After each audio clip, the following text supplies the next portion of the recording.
Hey everyone, I'm Daniel, And I'm Maya. and we are back with another Kingdom Death Monster session with the Kingdom Death Simulator. Had a little bit of a late start tonight because there was an unexpected update to Kingdom Death Simulator. Let's write the So we had to review to the do, developers.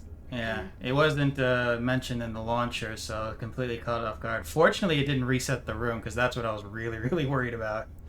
Because But now, if it updated and reset the room, then what we would have to do is basically put everything back on the table. So I haven't read the patch notes, so I don't know exactly what they introduced into 142, but oh look, we got new deliveries, they just like our did. house. Just like our house. It looks literally like our house They with the boxes did. from Hey, Kingdom Zayota. Death. Hi. Kingdom Death boxes just showing up at the door. Hello, Naruxo. Hopefully, I'm pronouncing that Mm-hmm. your name correctly. Give a shout out to. Also, I need to see if my sound thing is working. Give me 1 second. Bruh. Yeah, that should be. I think that's working. Anyways, we are playing Kingdom Death Simulator. It's a board game that's in a special simulator form. Thank you for stopping on by, Naruxo. You're from one of the Poppies group, or I've seen you around. I know you're a first time chatter with us, but Well, welcome. welcome in anyways. Should we take a look at what's in? So this is the latest expansion that they added too. Yeah. This is a board game, and you're welcome to play if Wow, you're you're interested. divine, you're everywhere. Yeah. You're welcome to join us in playing this board game, Yeah, if you so if you wish. like. We have a way to have you play with us. But before we get into the board game, let's see what we got, because this was released just today, I believe. The latest expansion to the simulator. Let's see what's inside. Baby Right? girl, give me her belly. You give me your belly, baby girl. Yeah, I know.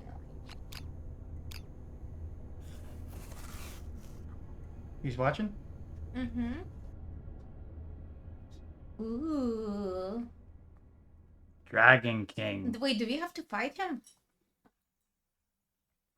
Are we serious? Is this going Dark Souls? This is Demon Souls? this is also a starting Demon new Souls. people, I think, Dragon campaign. Look at that. It's one of the monsters we could fight. Okay, not quite yet, I hope. This is the dragon in the human form, and then the dragon in the dragon form. Yeah, this is turning into Kingdom Death. Oh, and they even recycled Ah! Okay, I'll have to redo that. tools. I meant to put it in the game room, but that's fine. Anyways, let's get going. Let's get to the game. Wait, what are the other boxes? It's Gorm and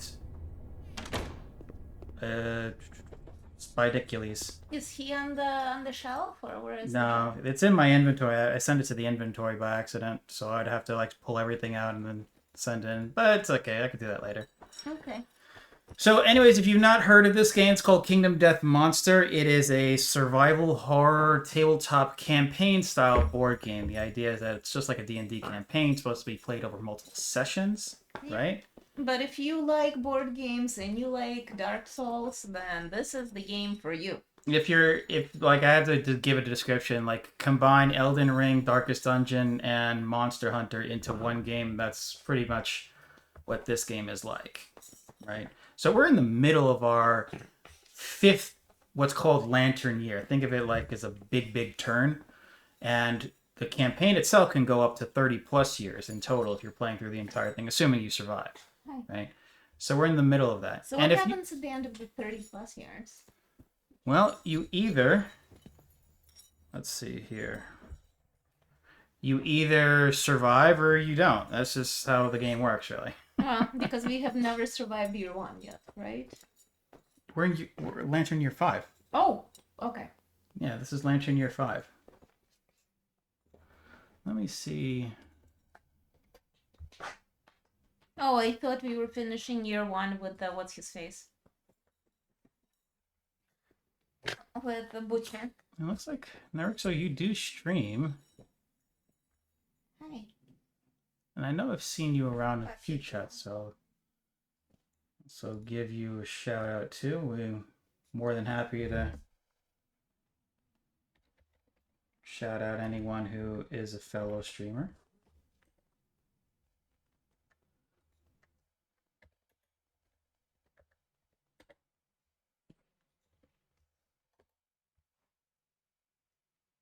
Not that you need our endorsement, Yeah, of course. obviously. But Pretty if you much haven't everyone's met our a more puppies, successful this streamer is than us. Mia, and Frankie is right here. Okay. All right. So when we say that anyone can play with us, we truly mean that. So what that if you want to control a survivor during the actual monster fights, because that's what this game is really about. It's about fighting monsters. Up to 4 survivors will partake in a monster hunt, and you could easily control that through Twitch chat. You'll just tell us what you want to do, and even though you may not know how to play the game, we can tell you exactly what your options are when it becomes your turn. So feel free, and anyone else who may be watching, to join us. Okay, so yeah, ow. It's okay. It's okay, baby love. so where we last left off from Thursday's stream, we had to end a little bit early because Maya was passing out. Yeah, I pass out. The game breaks down into 3 like major phases. The settlement phase, where we're doing stuff like in town. So if you play Darkest Dungeon, this would be the equivalent of like being back in town and just hanging out and like doing things like healing heroes, crafting gear, that kind of stuff. Then there's the hunt phase, where you're tracking down a monster to hunt. This would be very similar to Darkest Dungeon, where you're traveling through the dungeon. Things can happen inside that dungeon, right, as you're going to the objective. And then there's the fight with the actual monster itself, which would be the equivalent of like a boss fight in Elden Ring or Darkest Dungeon. Right. So right now we're in the middle of the settlement phase. We're on step 7, which is our develop, where we're able to craft new gear. We're able to spend special economy tokens called endeavors. Lets us do certain actions before we decide what we want to hunt and prepare to... I thought we were fighting the butcher, or did we kill it? No, so what happened, we had the Lantern Fury. Ah. And then Lily sacrificed herself to save the party. I was passing out. Yeah. You already have Lily over here in the graveyard. Oh, so we had a bunch of death and no new birth, which means our population is decreasing. Right. So we need the survivors to start smashing because we're running low on the but settlement. If they smash, there's only like 0.25% of them having viable offspring. Okay. The other 3/4 says they could die. Yes, it's called Kingdom Death, not Kingdom I Have an Owie. I would prefer Kingdom I Have an Owie. Okay, so we don't... Here's the thing. We don't have any actual resources to spend because Lily was carrying an herb, but because she died, that goes away with her, right? Aww. So we don't keep that. Right. So there's not really much to develop except for the endeavors part. And right now we really don't have much. There's 2 things that we can do right now. We can do one action called shared experience, which is this. We spend one of our endeavors, and someone with 2 or more hunt experience can give hunt experience to someone else. Mm. So Paupernickel, which was named by Poppy, can get some hunt experience if we use him. We could also try to get them to smash. Hey, I mean, we need them to smash. Let's do that. We have one endeavor that we'll do for the shared experience. Right, so that's going to give... We could also... Actually, 2 more. I love you too, my Yeah, we could do it... Survivor 1 can do it to Rebecca. That could... To Rebecca or with Rebecca? Survivor 1 has 3. Oh, okay. And can give 1 more to... Because 2 or more hunt experience than yourself. And if they are not deaf, so that would trigger age on Rebecca. Right? Okay. We could do that twice to Paupernickel and trigger age again. And that would be about it. So why don't we do that? We'll do 1 to Rebecca, 2 to Pauper Nickel. So we'll trigger 2 age events. And then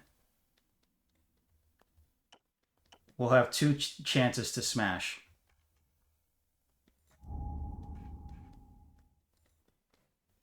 So that triggers age. And then for Pauper Nickel, boom, boom, triggering age. All right, so one thing about Kingdom Death is that whenever you see this little icon right here, right? Let me see. Do I still have the graphic for it? No, I don't. Whenever you see this little book icon, in fact, we actually have that as a emote. Right? Whenever you see this icon in the game, that triggers what's called a story event. Right? This means that you're immediately to like kind of stop what you're doing and go to the rulebook and look up the relevant story and resolve it right then and there. And story events can occur really any time during gameplay. It could occur during the settlement phase, as we could see here. It could occur during a hunt. It could even occur during the middle of a fight in the showdown phase with the monster. So to kind of help this, we have the simulator app, right? Now we can use to help us. This was developed by a community member. So the simulator is official developed by the company. I forget the developer's name who actually put together the simulator app, but this is a kind of like a helper tool. So we have 2 survivors that have triggered this event. Yeah. Age. And let me put up for Maya. Okay, here we go. So this is for Rebecca first. Let's do it. Your time in the darkness changes you. Okay, so the first age event triggered. Do I roll or do you roll? So you could roll if you would like. Okay. We have a website here that we can use called Roll Dice with Friends. No, you can roll for it. Mia is licking my hand and I'm too sad to take it away from her. Okay. So this is how we'll She's do this. requiring a lot of attention today. Yes, you are. All right, so what we're doing is that essentially we can now select the weapon for proficiency. We'll get into what that means a little bit later. But the main thing that we're getting from this event is that we have to roll 2d10, and the results that we have listed here will be given to that survivor. So let's switch back to our simulator app to do that dice roll. Ready? Mm-hmm. So 2d10. Let me put it up for Maya. Okay, unless you want me to roll, then I Oh, can. here we go. Are you ready? Yeah. 2d10. Higher the better. Okay, come on, baby. Ooh, 8. 8 and 8. Did they smash? Well, no, this is for age. This is not for intimacy. Wait. What does 8 mean? I thought it 8. Okay, go ahead. Show me. 8 and 8 on age, going back to the story app, is a result of 16. So Rebecca gains +1 permanent accuracy. Good job, Rebecca. That's very, very good. I'll mark that on her survivor sheet. And then we're gonna watch her sacrifice herself for the rest of us to survive. Okay, and we also have age on Pumpernickel. Pumpernickel? Okay, I will do the same. Ready? Age on Pumpernickel. Oh. I believe that's a 7. So I believe that'll be just a random fighting art. I mean, fighting arts are good. Yeah, they're not bad. So let's see. Let's get one random fighting art. Extra sense. You may dodge 1 additional time per round. Ooh. That's not bad, especially for a tank. Yeah, that's pretty good. Yeah. Yeah. A tank type can dodge an additional. I mean, granted, he would need the survival. But he can use it. But assuming that the survival is there, I'll pull a note here. Just so we remind ourselves what that does. No. Yeah, that's pretty good. Okay, so we finished those 2 events. We're going back to the settlements. Another day in the settlement. The only other thing that so we have 2 endeavors left. The only thing that we could really do is augury to attempt to smash. So looking at the simulator, and this is what our settlement. We have 2 chances of this. The survivor endeavors to glean the meaning of existence. Roll on the table. You could see here that at this point we have nothing to lose, right? Mm-hmm. There's no resources that we have left Yeah, that so- could really. So we could only really gain this from this roll. That Okay. hurt. So let's see. That hurt my body. Let's nominate Survivor 1. Hey, Cakes. Hey. Hope you're doing well. Let's give a shout out real quick. Look at this.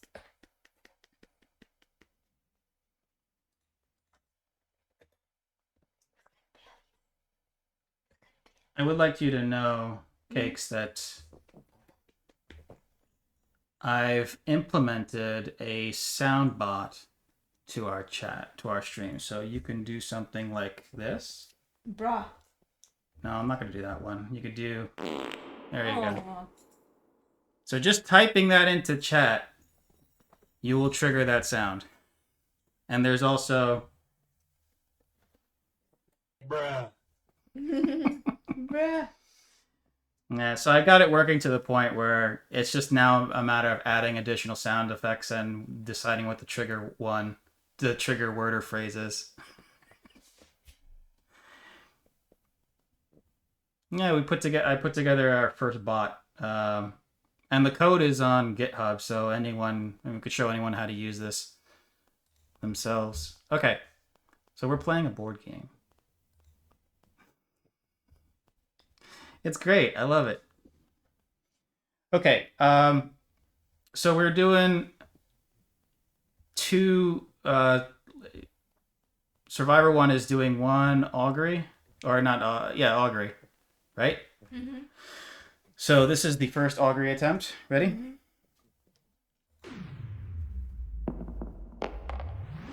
I believe that's a nothing for us because on a 2, lose 1 resource in the settlement. We don't have anything to lose.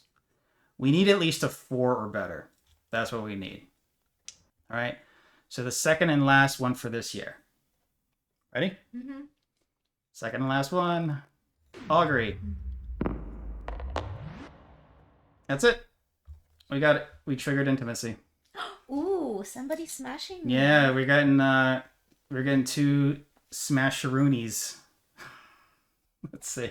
In this Okay. house, only Mia smashed successfully. So you can see that we've triggered this story event called intimacy. So let's switch to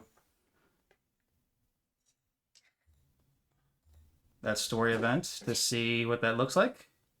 Don't worry. Oh, you girl. There's nothing super Lighter. inappropriate. Lighter and my Takes place fingers. in the Okay. settlement. Lighter. Okay. Lighter, toothy girl. All right, so this is actually something that I learned recently. The survivor that triggers Mm-hmm. intimacy isn't necessarily the same as the nominating male and female for intimacy. Oh, so it's like a yunta? Yeah, so it's like Survivor 1's going around the settlement going, we should smash. People should start smashing. You and him would make You such two look like you would have fun together. yeah, why didn't you go off over there and We've always played it like the person who triggered intimacy is one of the smashers, yeah. Yeah, is one of the people doing the smashing. So We didn't participate in matchmaker making a match. okay, so we need to nominate 1 consenting male, 1 consenting female, and then roll on the intimacy table below. Yeah. So You rolled really high on an intimacy scale. You had puppies. You let's we have 1 unnamed.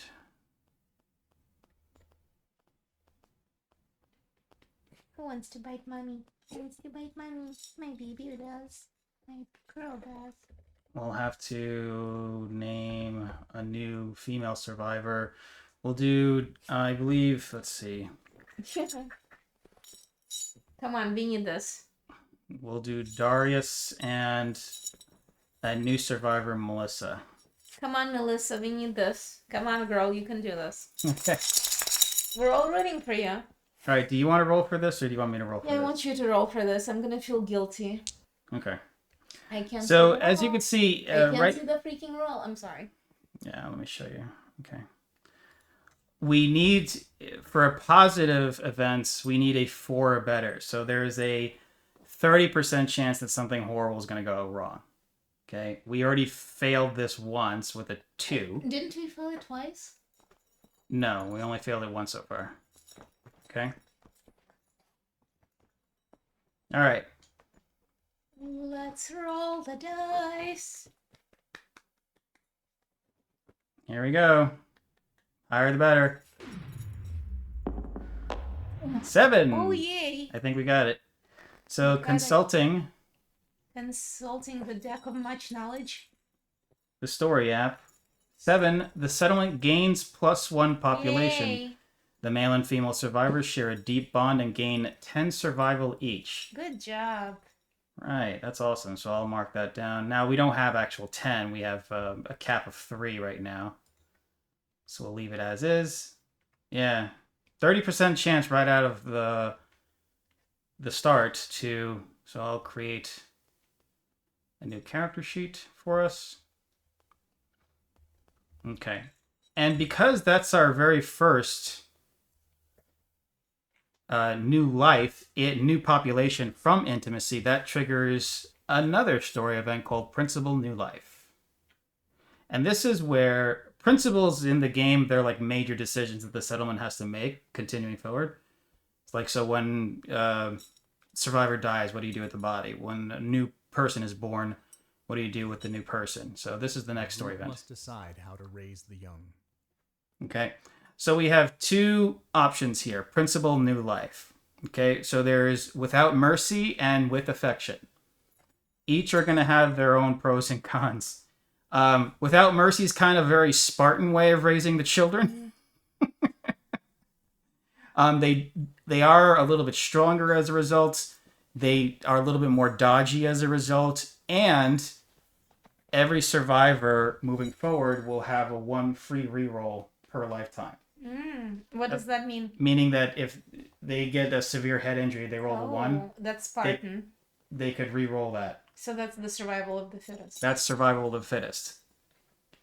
The downside, okay, we'll see if you get back, Cakes. Okay. Have fun taking B-step. The downside to survival of the fittest is that from this point forward, whenever we roll intimacy again, we roll twice and take the lower result. No. Yeah, so it's like if you're thinking about 5th edition D&D, it's like rolling with disadvantage.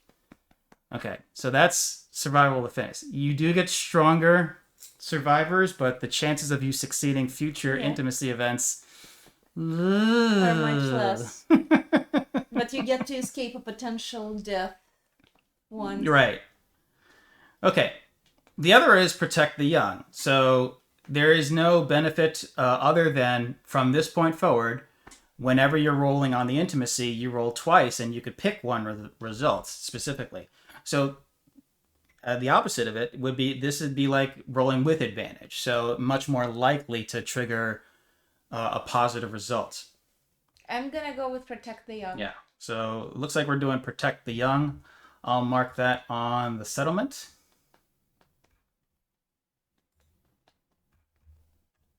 And I'll add it to the, let's see, lantern oven. There's another thing I forgot to add on the,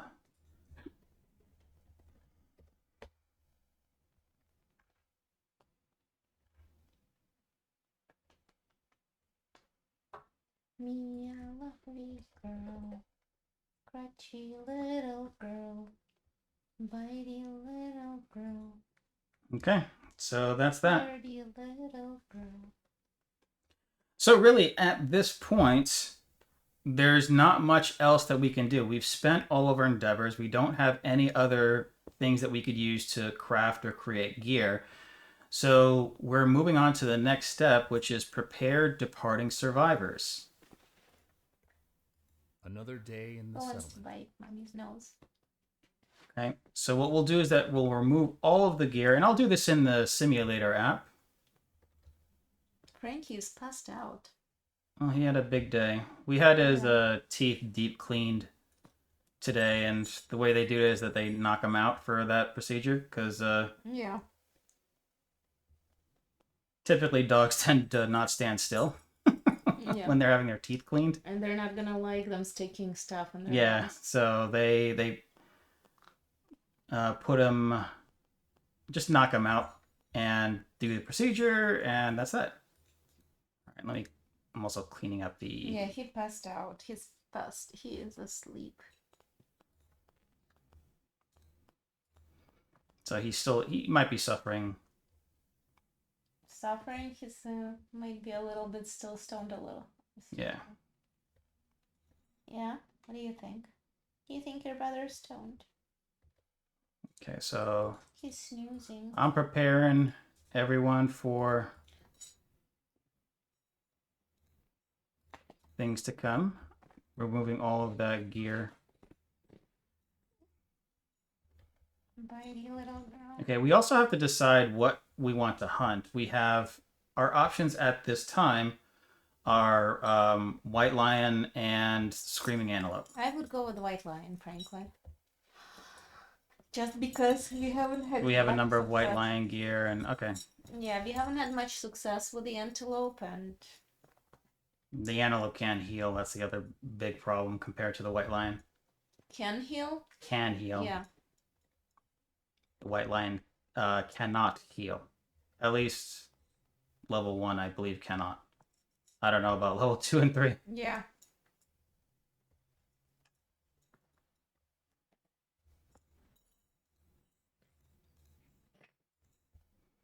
Oh, there are holes in the brand new bed already. Is that because of Frankie or Mia? I think they're both doing their job. Let's not blame one or the other. They're both doing their fun parts. They're fun parts. They're fun. Brand new bed, guys. This was expensive. Okay, so we're gonna go after a white lion. Let's switch over to the simulator app and start making decisions as to how we're distributing our gear. At this point, we should have enough gear that we could have 2 proper tanks. The issue is that we need to pick 2 people to go on the hunt, or we need to pick 4 people to go on the hunt. We could take Pumpernickel. Do they have the ready? Pumpernickel could also be one of the tanks because of the extra sense fighting art. Yep. Okay, so I think we'll do that. Pumpernickel's going. We also have Survivor 1. Wait, so the survivors that smashed, they don't go on the next hunt. Does that mean that They can. There's nothing that says that they can't. Never mind. I was about to say. So here's another fun thing. So this is the new survivor that we haven't even named the new baby yet. There's nothing stopping the newborn from going on the hunt this year. For context, lore-wise, right? A lantern year isn't one calendar year the way we know it. A lantern year, from a lore perspective, is the time it takes for one of the lanterns in the lantern horde to extinguish. Ooh, what is... So that giant pile of lanterns that's sitting in the middle of the settlement, the time it takes for one of those to go out, that's one lantern year. So is there... So it's not necessarily just 1 year, right? It's not like the baby comes out dual-wielding bone clubs or anything like that. But wait, does that mean that after the lanterns go out, that's a part of the story? The settlement dies and it's... No, that's exhausted lantern horde. It turns into a different settlement location. We haven't gotten that far yet. Oh my. Yeah. That's dark. Yeah. That is dark. Yeah. There's also, like, at that point, a rule where they now have to carry lanterns in their gear grid, otherwise there's penalties. Yeah. Oh, that is not okay, man. All right. So anyways, we need to pick 3 other survivors to go. And again, technically there's nothing stopping us from picking the parents, Melissa or Darius, or the unnamed kid that we didn't give a name to. Well, I think that's the first thing if you want to pick the kid.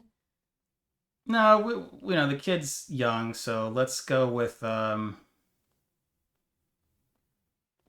Leo can go.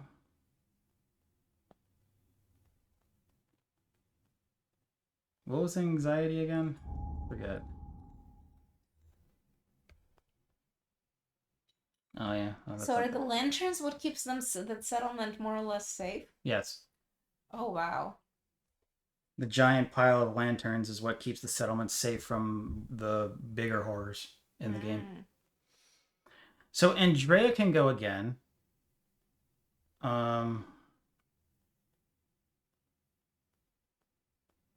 So do we know anything about the lore? Like what?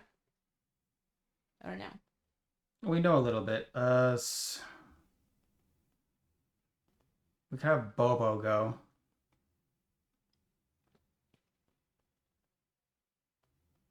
Bobo has the strength and luck.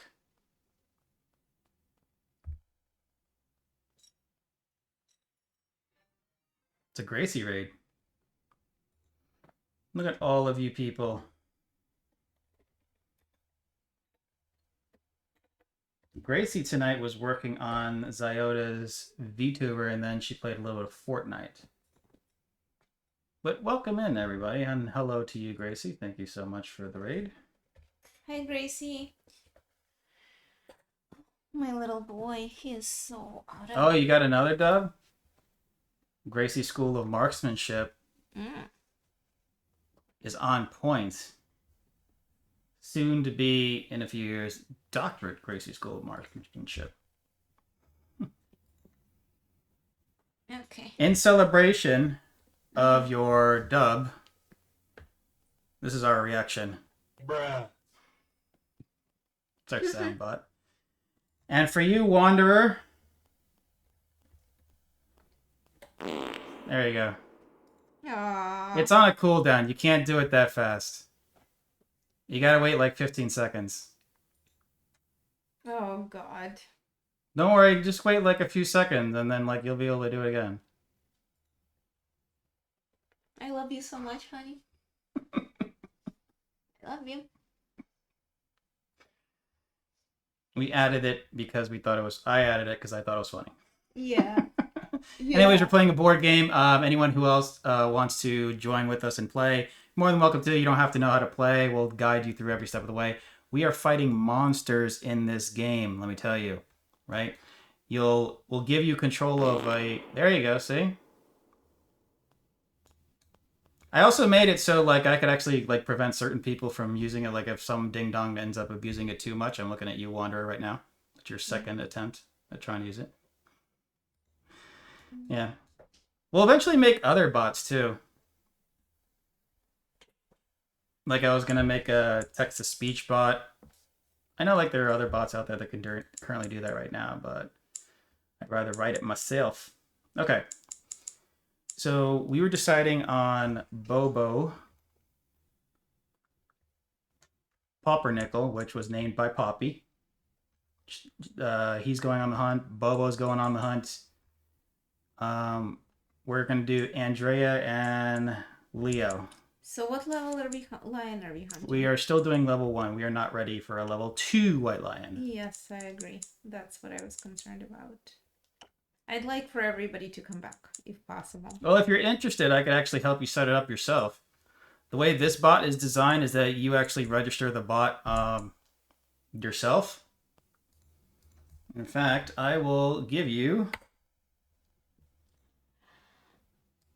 This is the GitHub link for our bot. What I made. Yes. Then you made a... There's also README and instructions on there to how to set it up. And I don't know if you saw how fast it... Because everything's local running on your system, it's like really, really fast. So like the time from someone types it, it appears in chat, and the sound effect plays. It's very, very quick. So I will demonstrate. Right, so I typed in bruh in the chat right now, and I'm hitting enter in 3, 2, 1, 0. Bruh. Bruh. So, yeah, I've gotten enough experience with the Twitch API at this point that I could, you know, come up with a bot to do whatever we need it to. Yeah. It's like, wait, guys, I had Taco Bell for dinner tonight. Oh, thank you. Aww.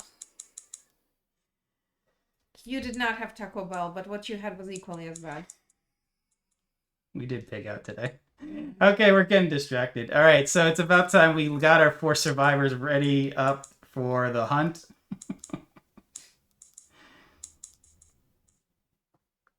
Taco Bell's great. Although I do suspect that, Gracie likes Arby's a little bit. I think I've had the sample at a mall a few times, but I never liked it enough to actually go get it. What do you like about them? She likes the dip, French dip style sandwiches. I've never tried them. The ones you dip into the broth. Yeah, it's like it's like sauce. The consommé. Yeah. And we were talking about McGriddles earlier. Okay, so we got to gear up our team. We're gonna have Pumpernickel and Bobo as our tanks. So we'll go ahead and put the gear relevant for that on them. We don't have a complete set of everything. And like I said, if anyone wants to play with us, you just need to let us know and we'll tell you everything you need to know and do during your turn. Actually, and we'll also watch you cry eventually when it comes to an inevitable conclusion. I mean, the caveat is that this game is called Kingdom Death, not Kingdom I Have an Owie.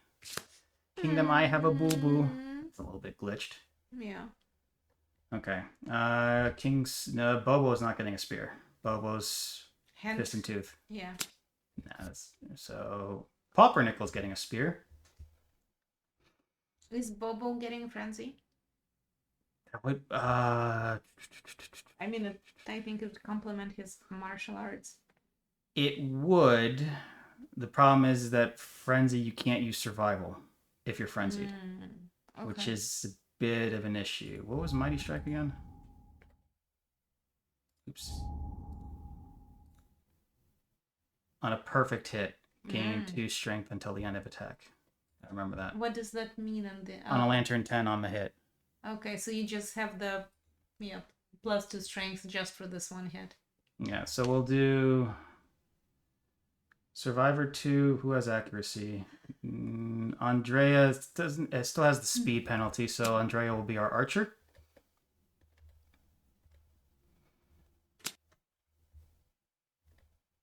And we have Survivor 2 with the spear. We don't have much left over in terms of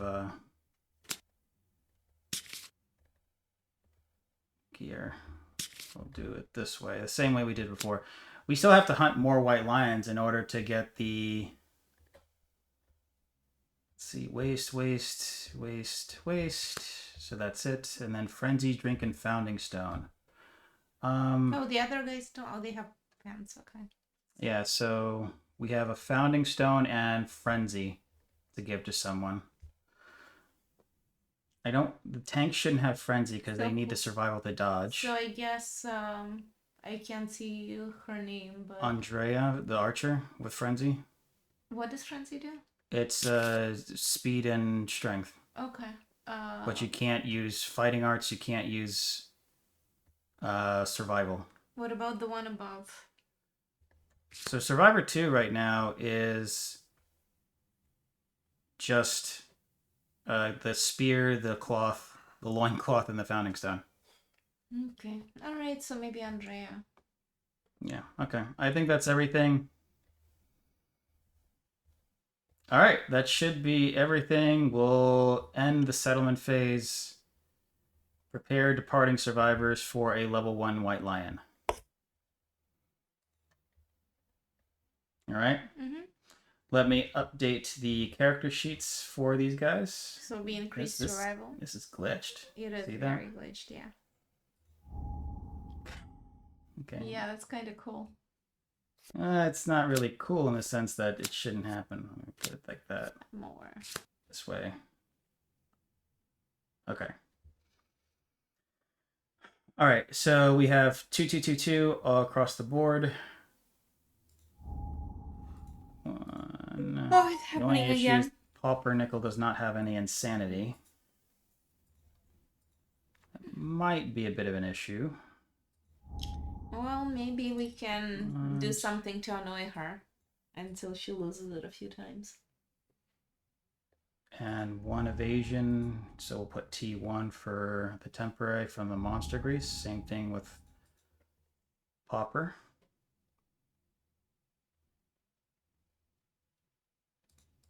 And for survivor number 2, aptly named, we're removing the evasion. And we're doing nothing, nothing, nothing, 1, nothing. That's all she gets. A little loincloth to protect. That sucks. Survivor. I'm rooting for you, Survivor. Survivor 2. And lastly, at least, so we have a little bit more here. Right, so we have 3 to the head, 1 to the waist. I took off the sweater because I thought it was hot, and now I'm cold. Okay. Okay, so that should be it. We have... Hi. Mommy's cold now. I will now give us character sheets, or assign our survivors.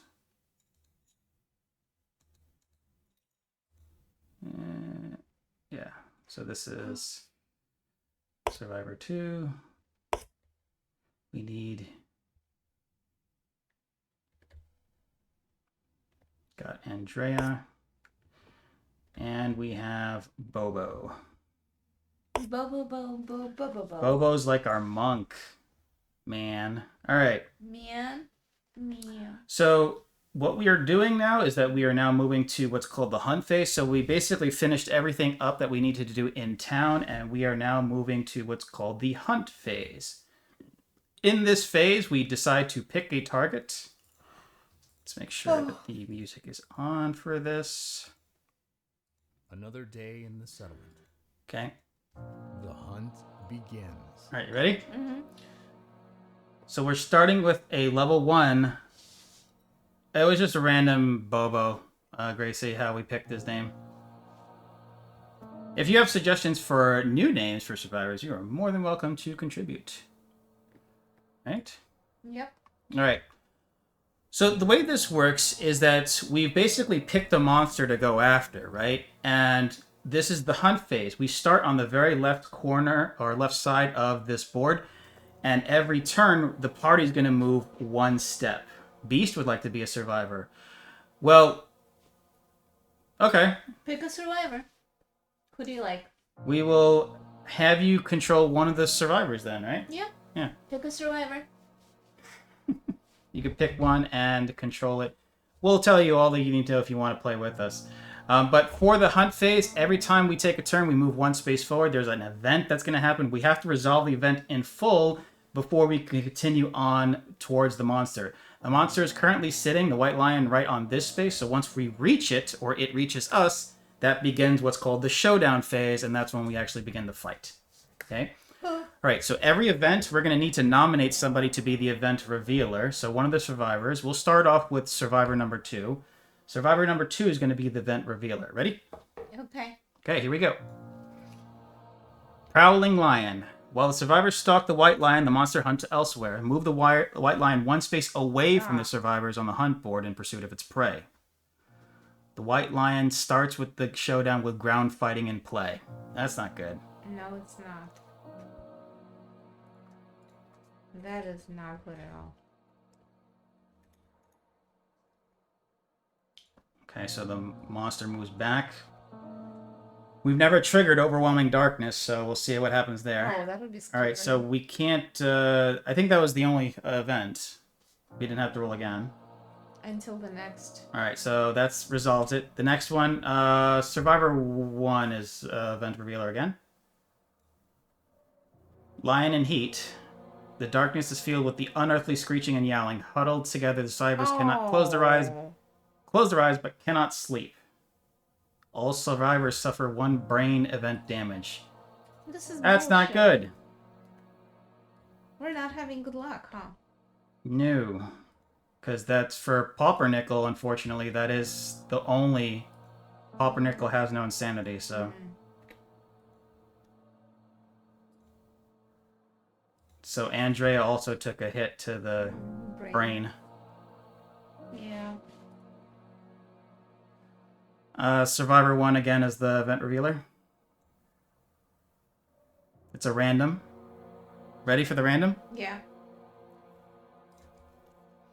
Opportunists. While investigating the quarry's tracks, the survivor realizes that they are not hunting one, but two monsters. The two sets of tracks soon separate, leaving the event revealer to pick which tracks to follow. Smaller tracks.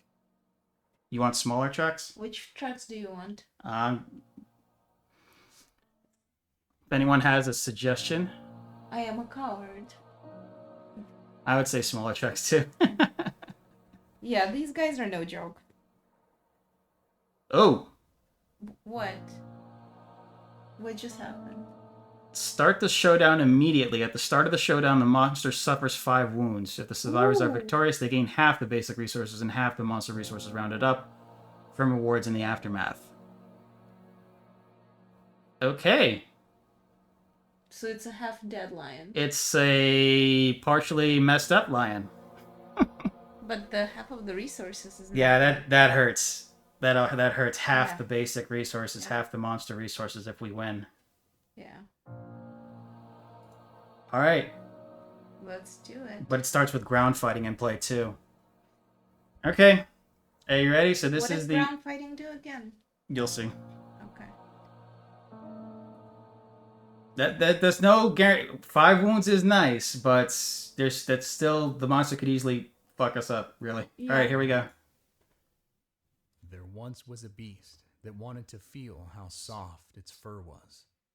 Since it could not reach its own back, it killed many other creatures and spent time rubbing its paws over them.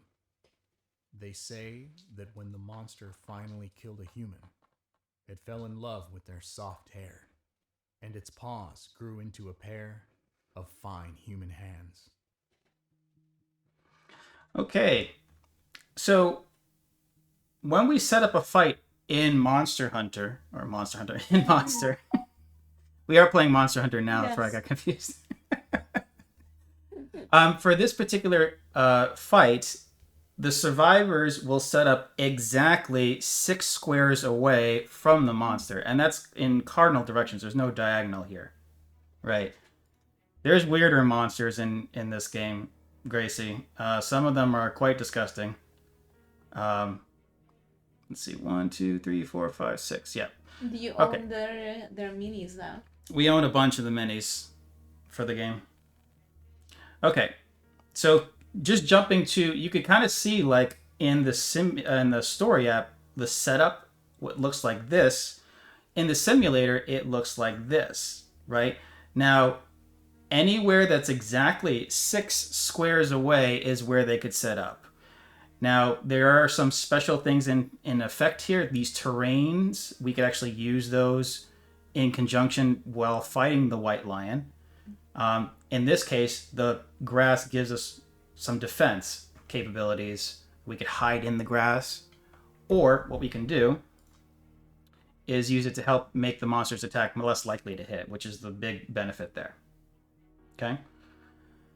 Okay, so the only thing that we have to do is pick 6 squares directly away. Now, again, if anyone would like to control one of these survivors, you're more than welcome to. We'll give you control of one of them, and we can just talk through chat, and you could roll dice with us through a website called Roll Dice with Friends. It'll look like something like this, and we'll be able to see your rolls when you interact with the website. Okay? All right, so let's switch Maya over to the... board. Okay, so now Maya can see it. All right, so the only thing I think we have an issue here is that Andrea has anxiety. Okay, Gracie. So you have 4 options right here. Gracie wants to control one. We have Pumpernickel, which was named by Poppy. Pumpernickel is decked out in kind of like, is one of our 2 tanks for this fight, having a spear to poke the white lion, okay? We also have Bobo, also one of our tanks decked out in gear. But Bobo fights with fist and tooth. And it may seem kind of crazy, but Bobo is actually really, really good at fighting. And Bobo's like the monk of our group right now. We have Andrea, a little bit slower in terms of like how often she could attack, but she is our archer. She is our ranged unit for the game, right? So she's got a cap, so she could actually hit people from hit the white lion from afar. And our lightest equipped survivor number 2, is just with a spear and a loincloth. So basically almost the same as she came into the game. So basically, if you're looking at which one, you have 2 tanks, 1 monk, one of them being a monk, 1 archer, 1 crazy person, and a loincloth. And while we're doing that, let's do the stone noses. I'll do the benefits for that. And departing survivors get 1. Yeah, so we're maxed out. Yeah, so just let us know which one you want to do. And insanity 1.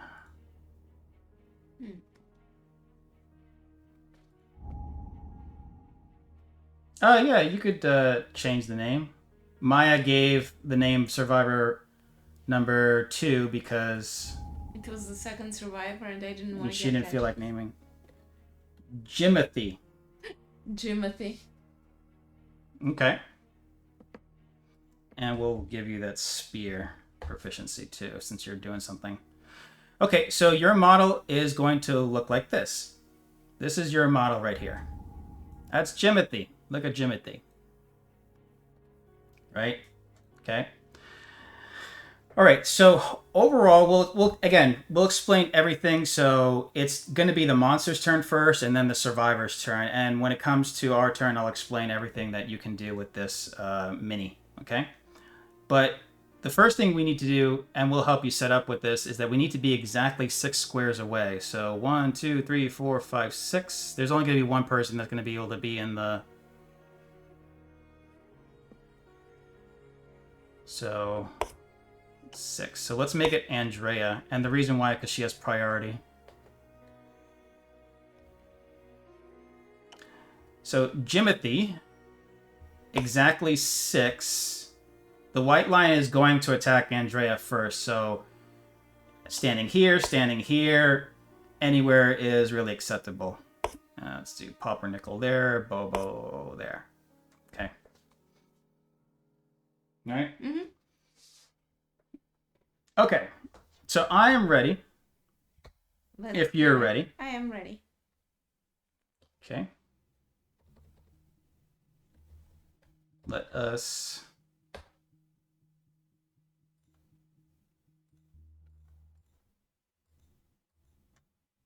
All right, you ready? Uh-huh. Okay, that's good. Yeah, you just need to put in, for the Roll Dice with Friends website, you just need to. Did I post? I'm pretty sure I posted the link. Right? I don't know. Give me 1 second. Make sure. It's Daniel and Maya. It's our name. So the only thing you would need to do is that when the website's up, you just post, change your name so that we can distinguish between. Okay. You could do a test roll. It's all 10-sided dice that you're, so the D10. That's all you're primarily going to be rolling in this game. Yeah, it just made a noise. Okay. All right. So here we go. So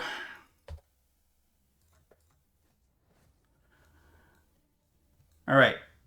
So the way this works is that during the showdown phase, the monsters go first. Now, what the monster does is controlled by an AI deck. These are a special set of cards that determine what the monster is going to do. We'll give Gracie control of Jimothy. I'll do Bobo and Popper, or do you want... let me change you back. Do you want Popper and Andrea? Or sure. just... I'll take one if you want to control. Andrea. So I'll do Popper and Bobo. Okay. All right. So the way this works is that when the monster goes, we're going to pick up a card from the AI deck and reveal what it's going to do. The way we read this card is that it's always going to try to resolve the pick target first. So this is going to tell us what the monster is who the monster is going to target. Every condition in this line has to be true in order for that survivor to be considered the valid target. Now, normally we would go through these things line by line, but Andrea's case right here, she has a special rule where she's priority, so she will always take precedence in this instance. Hey, Poppy. Poppernickel's in this fight. You named Poppernickel. Mm-hmm. Let's give a quick shout out to Poppy. Poppy.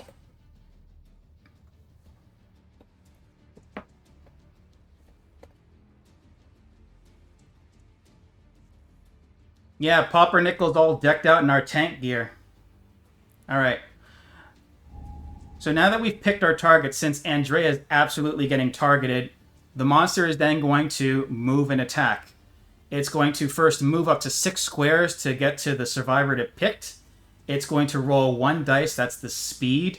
It needs to roll this number or higher in order to hit the survivor, and it deals 2 damage per hit.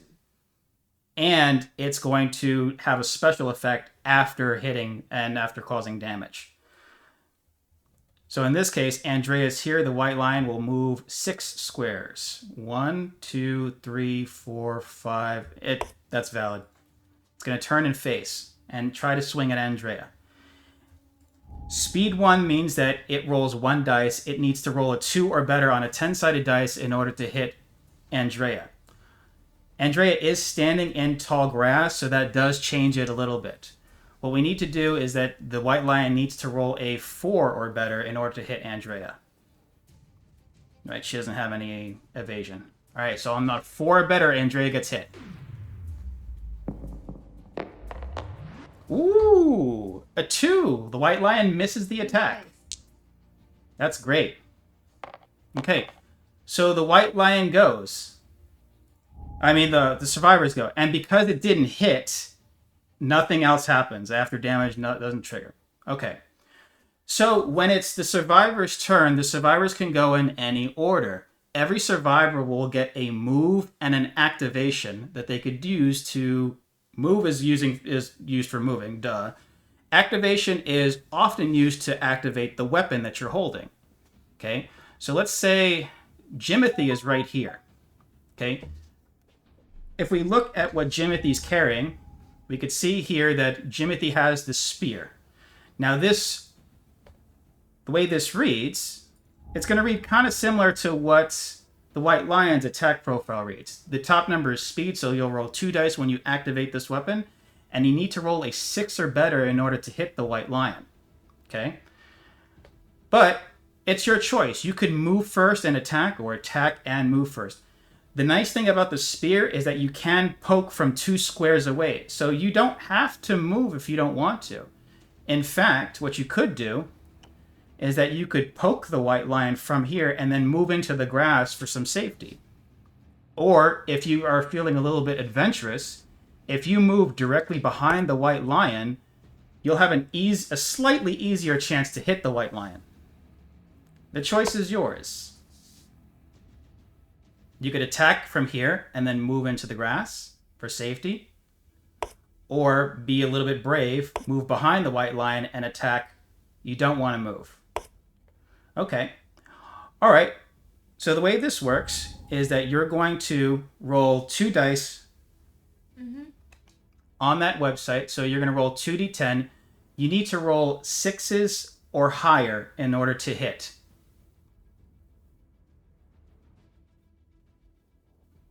So just waiting for you to roll.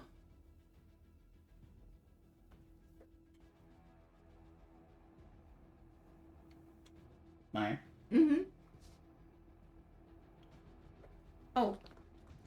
It is the... Let's see. It is the blue one, I think. Okay. 4th from the left. Okay. All right. So I will roll.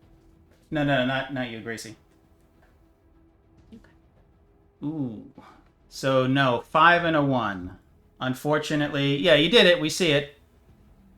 Unfortunately, you needed a 6 or more in order to hit. Unless you stand in the lion's backside. And there's an ad break, so we will stop.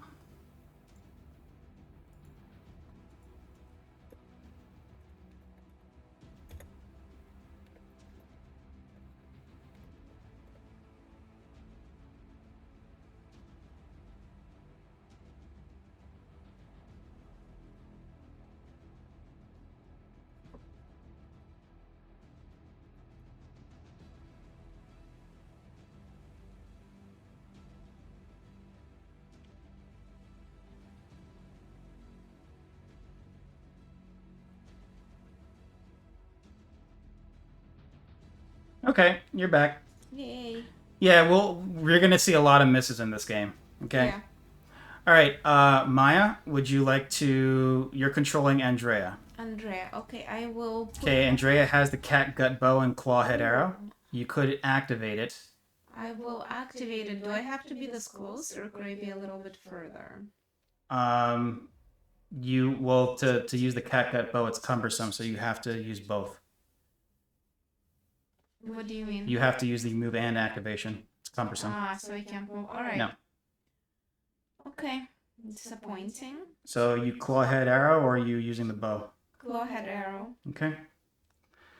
All right. 6s.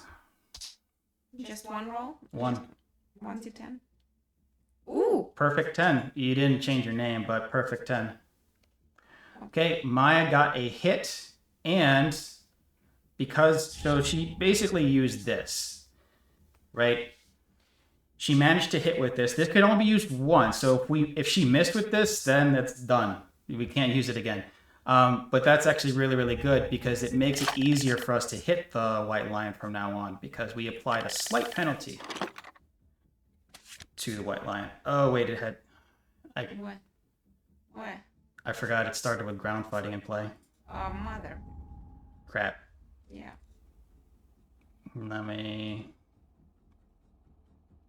see if that changes things. Completely forgot about that. Oh, boy. Okay, I guess we were supposed to be surrounding him. This is what it did. Zone of death.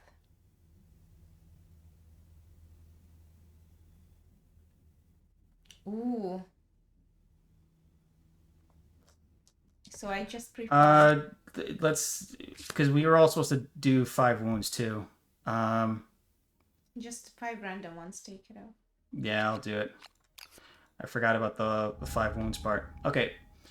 So we're jumping a little bit ahead here, but because I forgot about the ground fighting and the wounds. Yeah. Every time we hurt the white lion, so we'll have to roll to hit, and then we'll have to roll to wound the white lion. When we wound it, we take the top card face down from the AI deck, and we move it to the wound stack. This is the way that we keep track of the life of the white lion.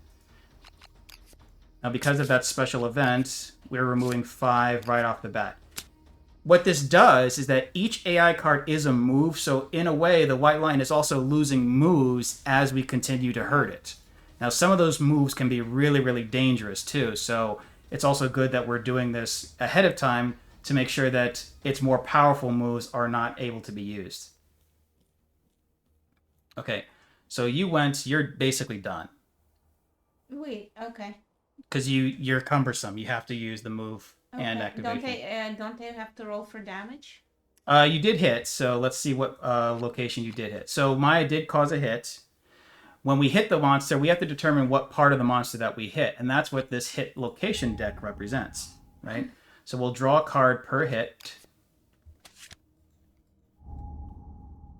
Fleshy gut. Okay? So the way this is going to read is that Maya is now going to need to roll to wound the white lion, right?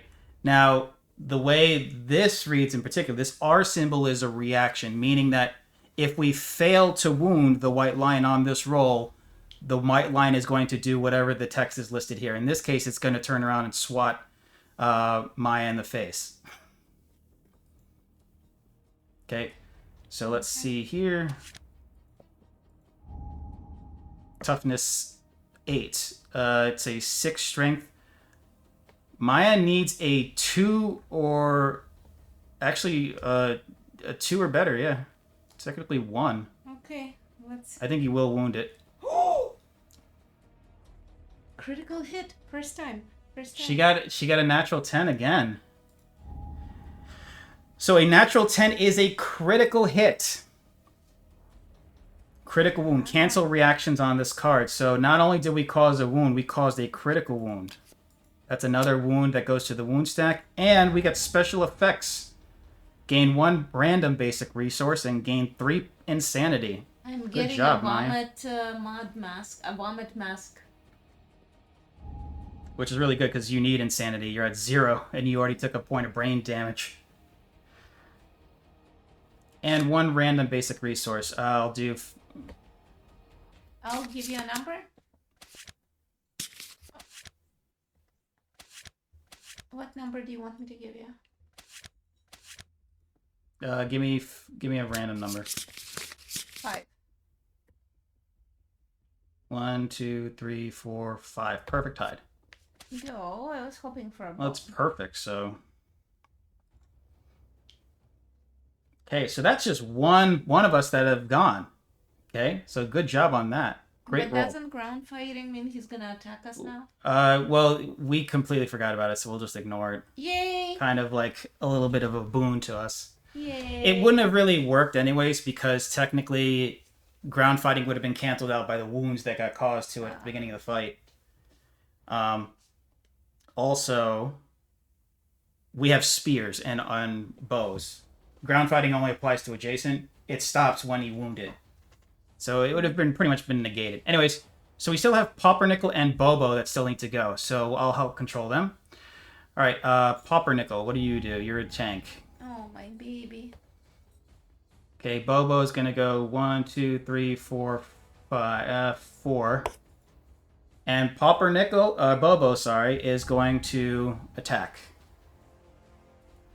He is 2 strength, fist and 2 8s. So no accuracy. Bobo needs 8s or more to hit. Not good, but 2 speed, 8s or better hits. Yes. Wow, 2 hits. Okay, so let's see what parts that we hit. If we cause 2 hits, we draw 1 hit card for every hit that we caused. Now, the way this works is that when we draw 2 or more hits at a single attack, we get to pick which order of portions of the body that we want to hit in the order that we want to. So we don't have to do it in left to right. We can go straining neck first and then beast scapular deltoid. I suggest straining neck. Straining neck is... Right, because the deltoid has a reaction on the failure.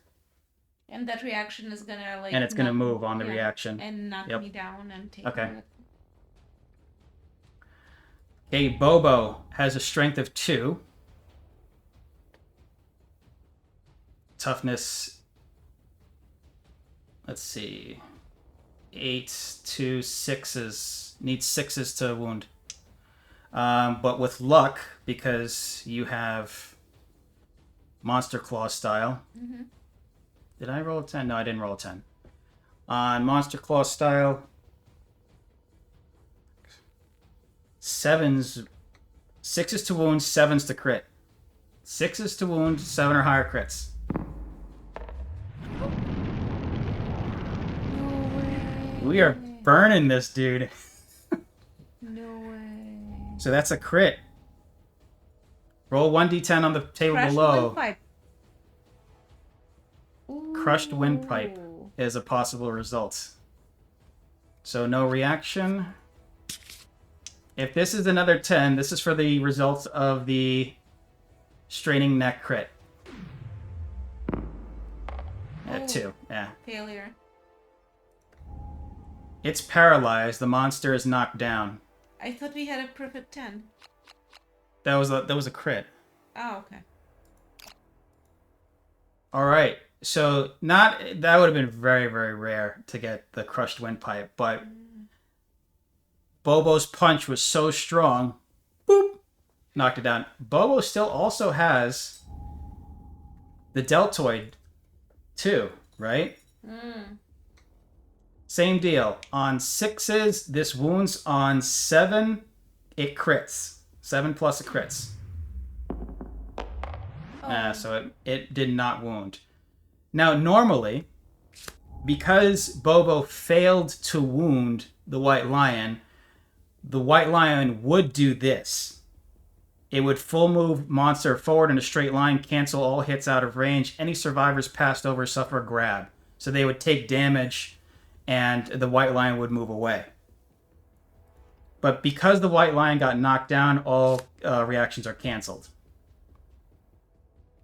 Okay, Pumpernickel is the only one left with a King Spear, 2 speed, 6 accuracy, until the start of the next turn. He will get up at the beginning of the next turn. These need 5s or better for Pumpernickel. Pumpernickel needs 5s or better. 1 perfect 10. Okay. Just checking, making sure there's nothing about that. Actually, it's 2 evasions, sorry. Forgot to mention that. Because they got the monster grease on. Okay. So 1 hit. Let's see what we hit. Beast's Heal.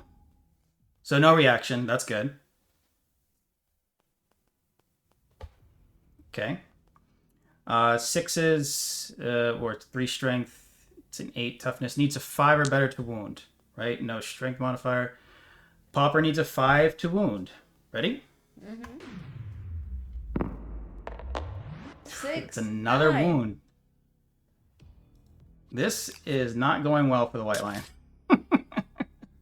And that's the end of the survivor's turn. Okay, so it's the beginning of the monster's turn now. The monster is going to stand up and then take its turn. Okay, I think it was last facing this way. Yeah. Okay. We'll nominate Maya to be the monster controller. Basically, every player in the showdown will take turns controlling the monster. Okay. We'll make Maya the monster controller. She nominates a survivor that potentially could get targeted.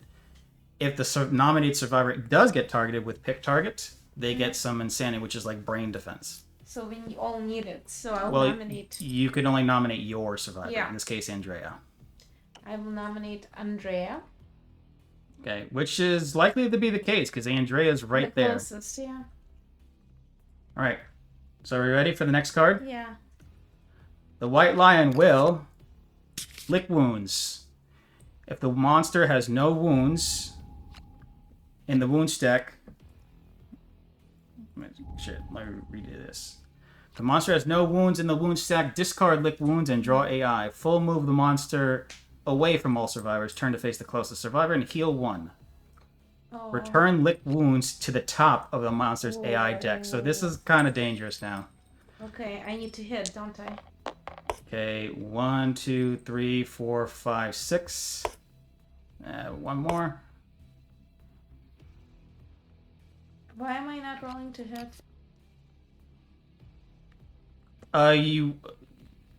No, this was, the monster was going. Oh, okay.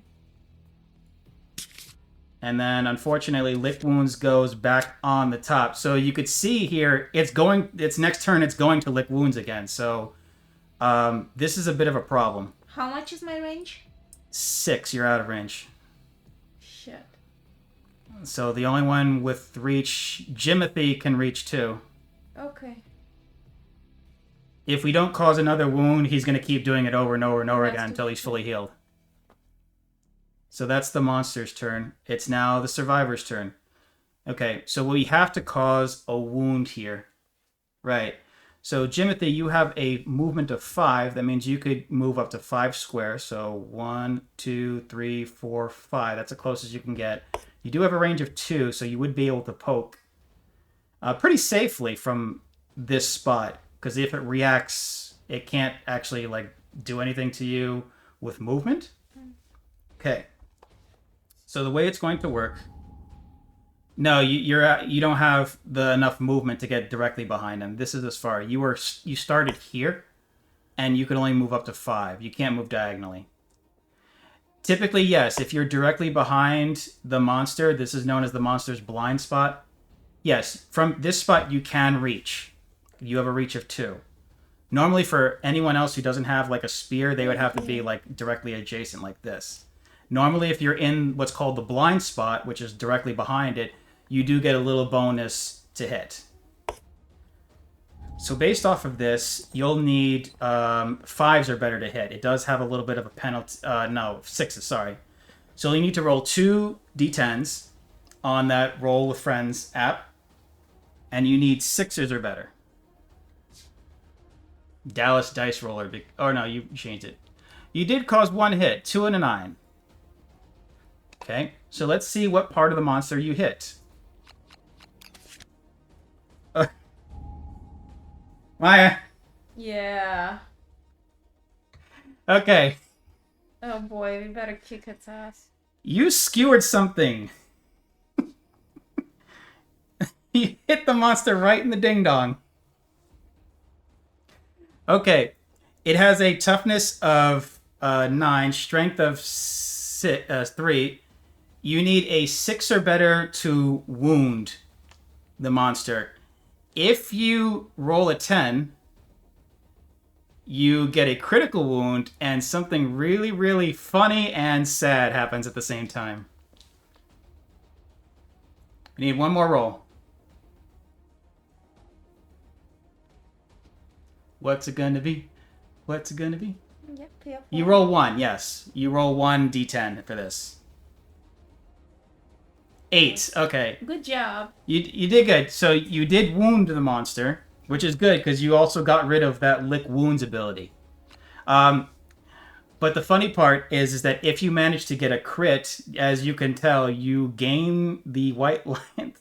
You gain the lion's testes. Maya got it the last time we fought the white lion. This is not nice though because the white lion is very, very upset, as you could imagine. The white lion will just not stop targeting you until it dies or you die. So we'll take care of that wound. Okay, but great job. That's good because you by doing that wound, you got rid of lick wounds, so it's not going to be able to heal anymore. Okay, now do you want to stay there or Maya? I would like to. I'll move up a little bit, I guess. But he might move up next turn. Right. Bobo can go also. Popper. Yeah, Jimothy's earning his pay this hunt. 1, 2, 3, 4, 5. Yeah, you can't even... Popper can't even reach with the spear. Get roughly here. Mm. Bobo can reach.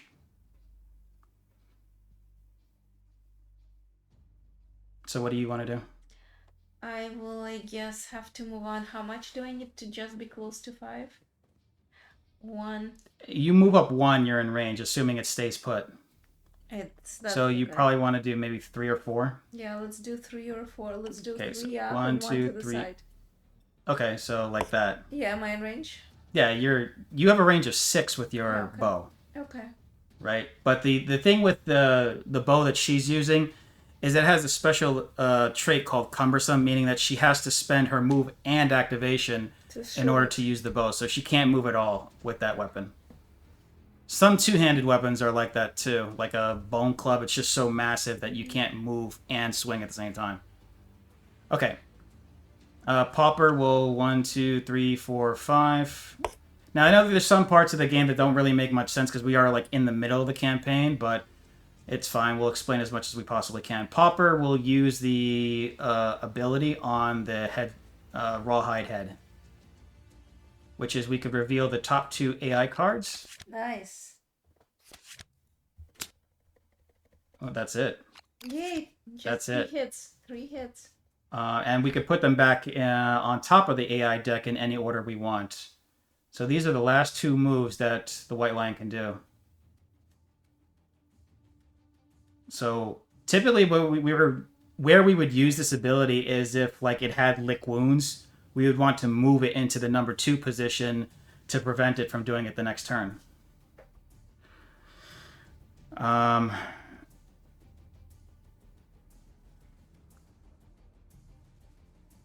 Revenge is worse. Speed 2, damage 2. Alright, we'll put it to Revenge on number 2, Power SWAT number 1. Okay, so that's Pauper Nickel. Bobo is the only one left to move. 1, 2, 3, 4, 5. Moving into the blind spot. Okay. Bobo, no accuracy. Needs 7s or better with Fist and Tooth. In the blind spot, 6. Yeah, so it needs 6s or better. 6s or better hits. Yay. 2 hits. This might finish off the White Lion. Let's see what parts do we hit. Beast's elbow. Beast's femur. Femur first because the femur has no reaction. Let's do that. Okay, so toughness 8. No strength. 2 strength on Bobo. It should be 3 strength, I think. So 2, 8, 5. 5 wounds, 7 crits. Doing quick maths. That's a crit. Yay. Cancel reactions on this card. Gains a 1 random white line. That actually helps because we're getting less. Yeah. -1 movement token. So we hurt its ability to move.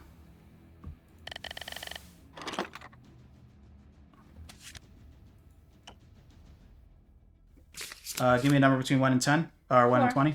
Sorry. 4. 4? Shit. Good for us. We got the testes. Good for us. Bobo went behind and just ripped off his testes Poor bastard is not keeping his testes. with his fist and tooth. I don't know how he got that from the femur, but we'll take it. Oh. Rub them in bed. Okay, same thing. 5 swooned, 7s crits on Beast's elbow. Nope, failed. Okay, so what's the reaction? Full move monster forward in a straight line. Cancel all hits out of range. Any survivors passed over suffer grab. Well, fortunately, it's facing the other way. And it has 1 less movement.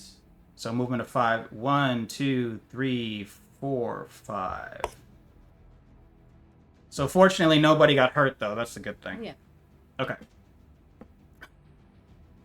It's our second pair of testes in this campaign.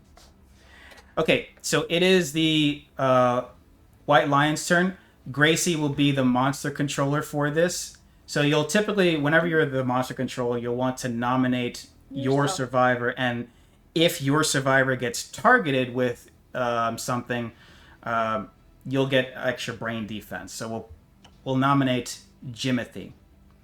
Now, that doesn't mean that you get to pick whatever the target is. You have to satisfy the rules that are in the pick target. So we'll go through that together. It's the monster's turn, so we'll draw an AI card. Okay. So the way we read this is that everything in the single line has to be, like, true in order for that survivor to be considered a target. Closest threat facing in range. What that means is that the closest survivor that is threatening the White Lion, if you're knocked down, you're not considered a threat. Facing means I could see it from my current field of view of the monster. And in range means within its ability to move. None of that is really true. Closest threat, there's 4 of us here, so that counts. But none of us are facing. It's facing the complete opposite direction. So that line is not true. So then we have to go to the next line, closest threat in field of view. In field of view means literally anything on this table that is not in the blind spot. So here, let's see, 1, 2, 3, 4, 5 to Bobo. 1, 2, 3, 4, 5, 6 to Jimothy. So Bobo would be the closest threat in field of view. So because of that, Bobo is considered the closest threat in field of view. So that's how we resolve that. Now, where the monster controller would come into play is if, like, Jimothy was standing right here and both of you would qualify for that. That's when the monster controller can pick which survivor ends up getting targeted. And if you targeted yourself, the one you're controlling, like I said, you get that extra brain defense if you do that. Okay, but Bobo is the one targeted for this. So it's going to move and then attack the target. So 1, 2, 3, 4, 5. Yep, it's there. Okay, so speed 1, meaning it's going to roll 1d10, accuracy 2+ in order to hit. Now that's naturally.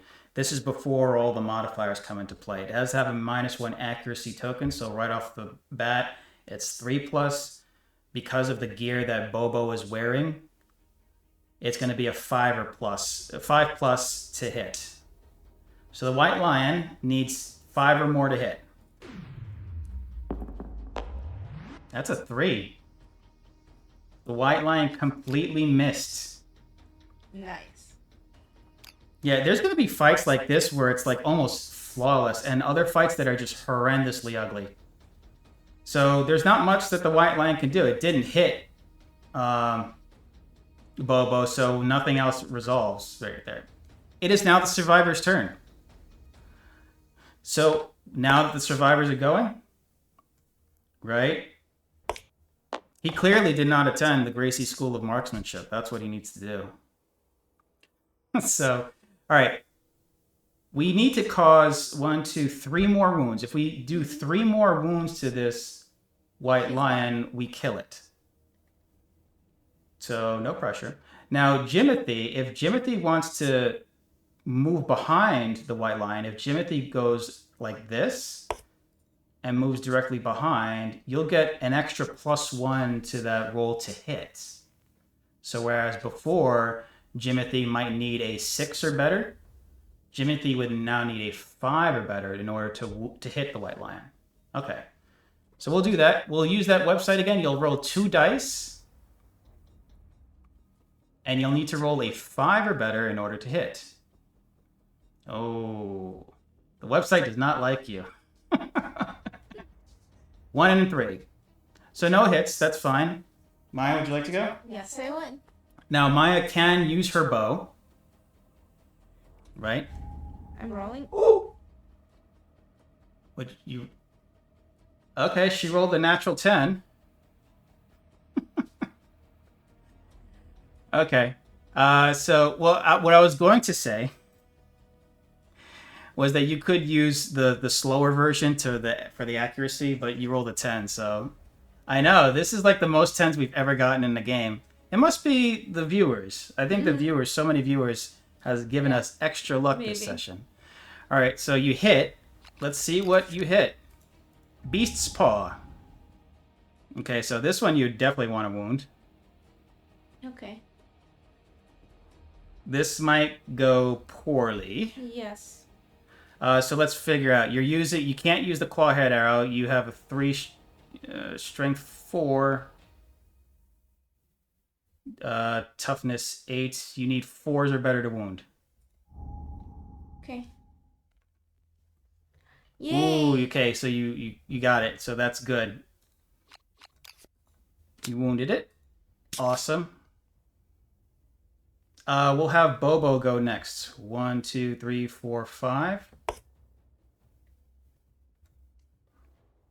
So Bobo, Fist and Tooth. It'll be 2 speed, 7 accuracy, 6 accuracy because he's behind. 6's hits. 6's hits. 2 hits. Nice. This is like our most successful hunt ever. Yeah. Soft belly. Beast's Maw. Alright, let's see what these do.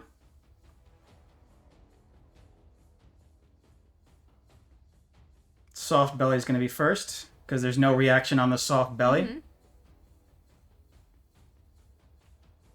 Toughness 8. We have a strength of 3. Toughness 8. 5's wound, 7's crit. 5 or better wounds, 7 crits. Ooh. It's another crit. Yay. Persistent injury. So sometimes this is kind of interesting. This is the first card I think we're getting to this. Is that some of the critical hits that can happen in the game will have a persistent effect throughout the rest of the fight. This could also inhibit some of the monster's actions. So, for example... It's okay, Mia. In the case of a persistent injury, no jaw, some AI cards will completely not work because it has no jaw anymore. Alright, so let's see. The white lion's intestines hang from the wound on its guts, dragging on the floor. At the start of every turn before it draws an AI card, roll a d10. On the result of 1, the monster suffers 1 wound. So we'll put that as a reminder. Okay, and now we have the beast's maw. This is the same rule. 5's or better wound, 7's crits. Nice. So it's a 6, so it's still wounds. Now, since this is, I think, the only card left, that is the last card to go on the wound stack. We need to kill us 1 more wound to the white lion, and then we are victorious. Now, the white lion will still be able to perform a basic action every single turn. It's not going to be nearly as powerful as a lot of the other moves that it can do, but it will still try to fight us. Okay. And then, hey, Cookie Aina. Yeah, board games. That's what we're doing. Another friend of the channel. Give a little shout out to another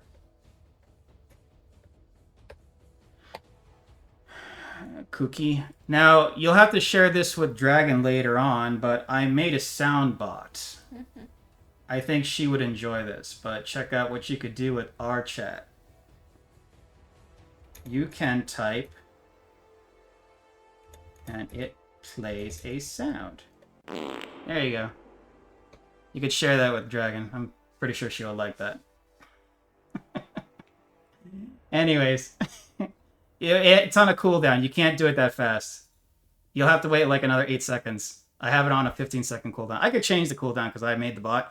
I could do whatever I want with it, but you could also do bruh, B-R-U-H. So you could do that too.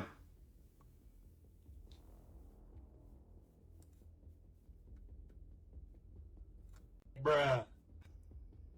There you go. Those are the only 2 sounds that we've added so far. We just need to find other sounds that we want to add. I know it's kind of distracting. No, it's on a cooldown. It's 15 seconds before anyone can use it. Okay? This is to prevent 400 bras going off at once. Okay, well, Pumpernickel is the last survivor to go for the team. There you go. Another fart with reverb. And you notice that you could actually do that as long as that fart with reverb appears anywhere in the sentence. It doesn't have to be like exclamation point fart. I mean, I could make it like that, but as long as it appears anywhere. Pumpernickel's the last survivor to go. Let's see, 2, 6, 3, so it needs 6s on this. 6s hit. We need 1 more wound. Oh, no. Well, fortunately nothing terrible happens on a natural 1. Okay, I believe that's everyone left on the team. Right, Maya? Is Maya asleep again? No. She's sleeping again. I'm awake. I am totally awake. Okay. So it's the White Lion's turn. Now, the White Lion only has this action left to go, so it's just going to move and attack. Yeah, I know. Poppy's telling you to wake up. I am awake. Jeez. Alright, pick target is going to be closest survivor in field of view. It'll be me. There's the monster controller. Closest survivor field of view. We'll do Bobo. which is not correct. In field of view, closest survivor in field of view, that's going to be Pauper. Move and attack. Hey, Hex. There's so many people showing up tonight. Yeah. Look. Another friend of the channel.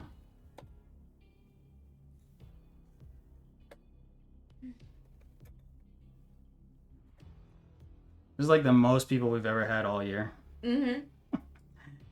2 speed, 2 accuracy, 1 damage. 2 speed, 3 accuracy. And attacking Paupernickel, who's one of the tanks, needs 5s or better. Oh boy. I don't think it's... The White Lion hasn't hit us once, right? Yeah, so this is going to be the first time. 5s or better hits. Well, it got 2 hits. Okay. So when the survivors get hit, we have to determine what part of the body got hit. Right? And that's... We don't have a hit location deck. Instead, survivors will use hit location dice. Okay? They look like this. These are 6-sided dice that will show us what part of the body got hit. So we got feet and feet. Now the attack will do 1 point of damage each. So typically what we would normally do with Paupernickel is that Pauper does have armor on the legs. So for every point of damage that we take, we reduce the armor by 1. And if there's no armor left, we start going into what's called light and heavy injury. Now, Pauper's still got full armor there. We just reduce it by 2, and Pauper survives the attack. Now, what we could have Pauper also do is that we could have Pauper use what's called survival to try to dodge the attack. Pauper does have extra sense, so we'd be able to do that twice and just completely avoid the damage altogether, but we want to save that survival because it's a very limited resource that does not come back very easily. So we'll just have Pauper take the hit. Pauper will be perfectly fine. The monster is pretty much going to be dead because it's 4 of us attacking. Yeah. We just have to cause a single wound between the 4 of us, and we kill it. So Jimothy, you can go up first if you would like. You would just move up 1. Let's see here, just redoing the math.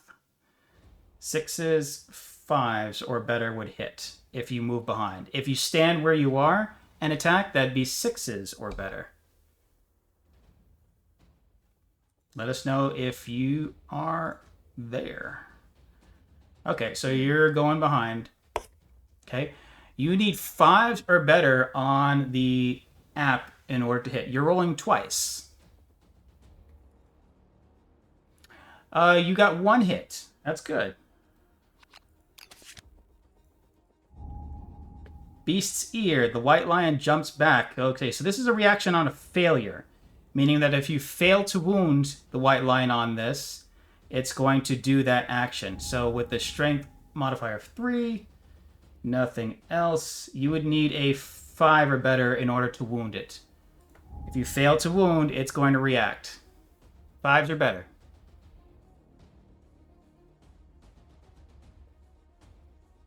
You got it.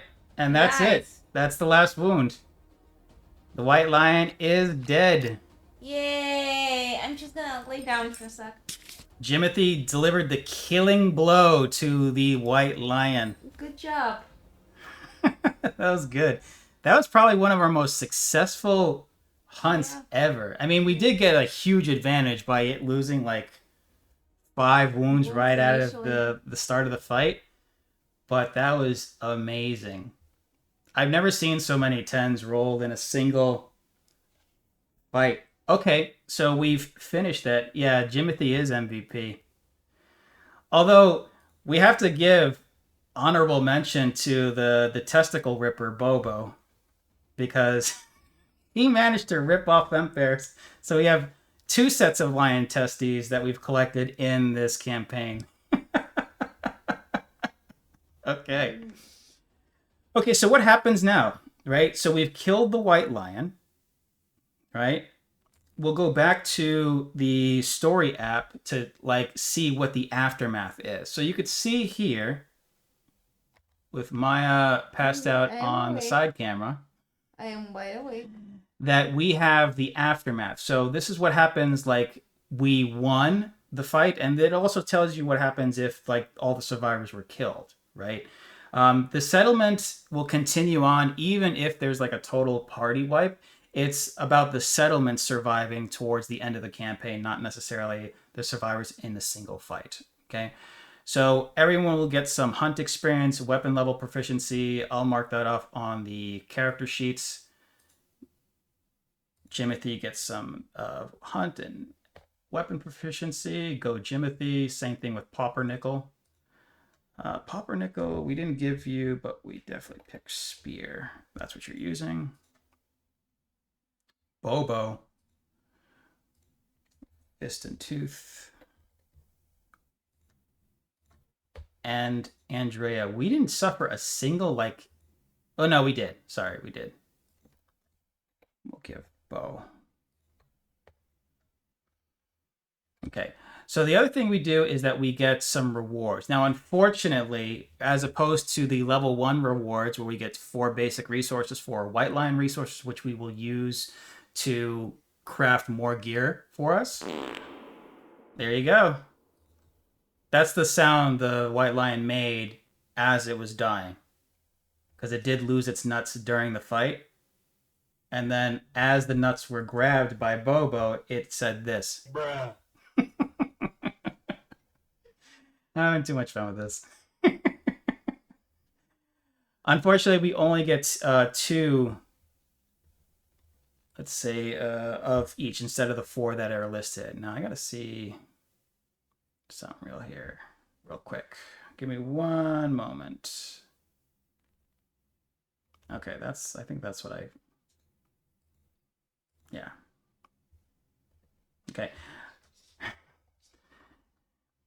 Yeah, and if you want this for yourself, like I could, share the GitHub link. I made the bot, so you could set this up. It runs completely on your end, like it's not registered. You would register it yourself as your own bot. The instructions are all listed there. And what's really, really cool is that because of you're running everything off of your local computer, the speed is just really, really fast. There's nothing like calling out to an external website to parse the text and then play the sound. It's all from your local box. Right. Yeah. Okay, so Maya. See, she is passed out. Maya loves this game so much it puts her to sleep. All right. Maya. Mm? You fell asleep. No, I'm awake. No, you're not. I'm really sorry. We had to get up very early today. We did have to take Frankie to the vet today, just for nothing serious, just a routine teeth cleaning. Yeah. But we got up really, really early. So I need 2 numbers, 1 to 20.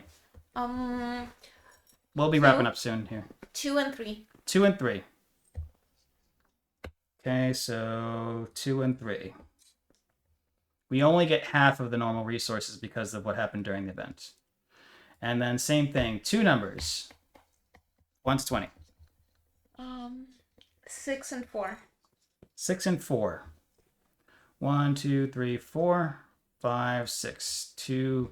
Perfect first. Well, we did get a testes and a perfect hide. Mm-hmm. So this is our rewards. They are diminished because an event that we had unfortunately reduced that. Let's see what else was in that AI deck. Oh, Bloodthirsty. It had Bloodthirsty and Smart Cat. Yeah. Again, Frankie. Okay.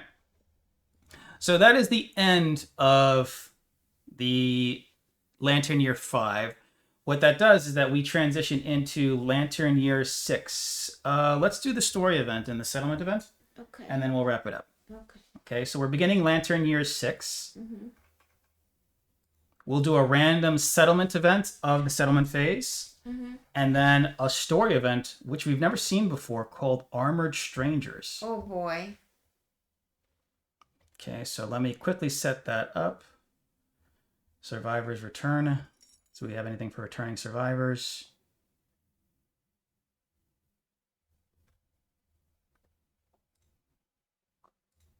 Nothing. Okay. Gain endeavors. We got full endeavors. And now we do the update the timeline. So we'll switch back to our story app. All right, you ready for the next random settlement event? Ready? No, I'm going to bed. Hunt reenactment. No, okay. No, that's how we lost our first survivor. Okay, we'll have Jimothy be the favorite survivor. They learned their lesson and they're not gonna do it. Jimothy's the hunt, the favorite, and who's the least favorite?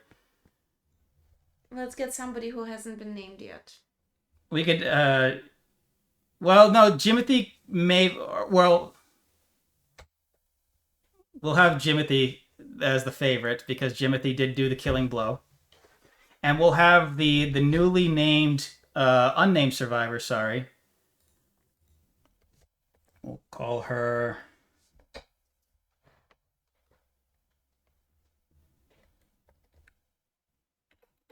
Sears. Or, you know what, Sears, Siri. We'll call her Siri. We'll have Siri be the least favorite survivor. Okay, so during the settlement phase, we'll have Jimothy play the favorite survivor and Siri, the newest member of the settlement, to play the hunter. The monster is Siri. Jimothy is the hunter. Okay. All right. So we'll have Gracie help us out with this one if you're still around. What we need is a single D10 roll to see what happens during this hunt reenactment.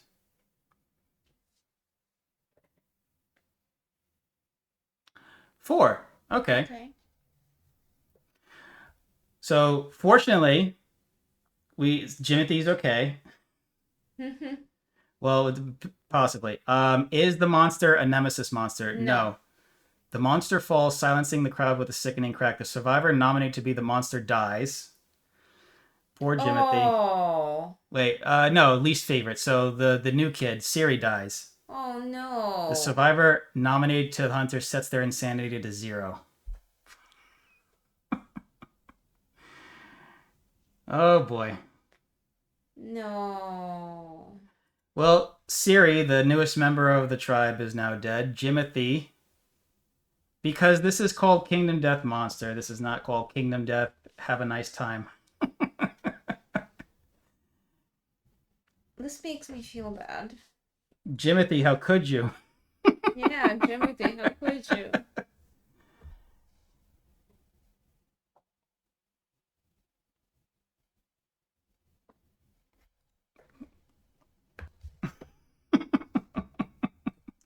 Okay. So that's the end of the settlement events. Survivor nominated to be the hunter. Jimothy sets their insanity to 0. And Siri, the newest member of the tribe, dies. It happens. We got this like on our very first lantern year. That's how we lost. And that's how we lost our favorite survivor back then. But we have one more story event to go through before we wrap it up tonight. Armored Strangers. Oh no. People do die when they are killed. This is a true statement. All right, now this is new territory for both of us, so here we go. Armored Strangers. You are visited by enigmatic figures, fully enclosed in armor. They march silently through the settlement. The only noise is a metallic clang as they pause before each survivor and tap their lantern halberds against the ground. The survivors have no choice but to helplessly await their mute deliberations. Add Kingsman to the Nemesis encounter list. The strangers count people and take action based on the total population count. Ooh. I believe we do have 8 or more. Yeah. 1, 2, 3, 4, 5, 6, 7, 8, 9, 10. Yeah, we got 10. Oh, 10 plus. We have 8 or more destructive action. The strangers finish their count and draw their blades. Roll on the table below. If we roll low enough, they kill 5 of us. Wow. We can resist to avoid this loss, but that triggers Kingsman level 1. Oof. As a special showdown.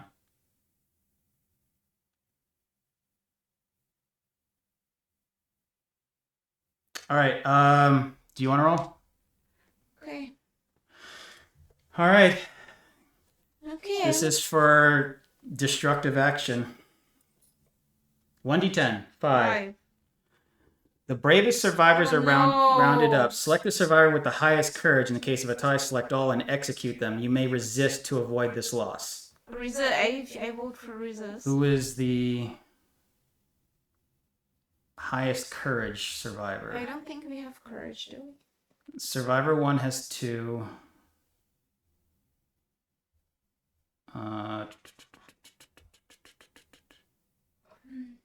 Survivor 1. We only have one person with 2 courage. That's Survivor 1. I want to resist. King's Man, though. I want to resist. All right, let's switch back really. Before we make a decision, let's take a look at what that entails. I've made a decision. I want to resist.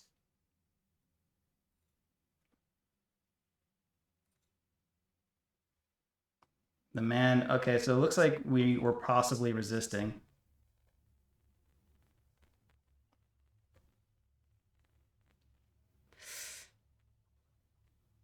Oh. Yeah, this is not good. Let's take a look at. Let's switch back to the story app just to kind of get a preview of what King's Man looks like. There once was a monster. Yeah.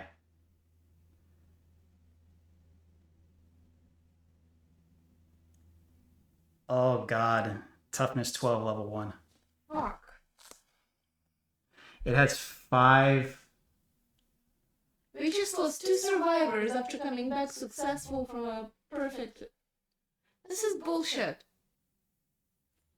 Oh, we did lose a survivor during the, so we get another endeavor. Yeah, it's gonna be tough.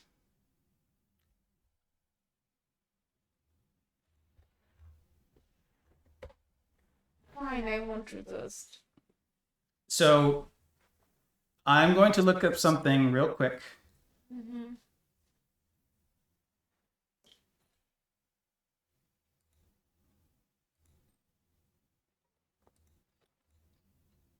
This is King's Man, right?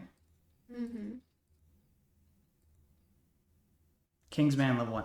All right, yeah, have fun. Thanks for joining us. I hope you had a good time, Gracie. No, you got your job. That's cool and everything. Mm-hmm. Thanks for stopping by. Yeah, thank you. Okay, so I'm looking something up on the simulator app. I'm not showing it because I don't want like Maya to see it. Okay.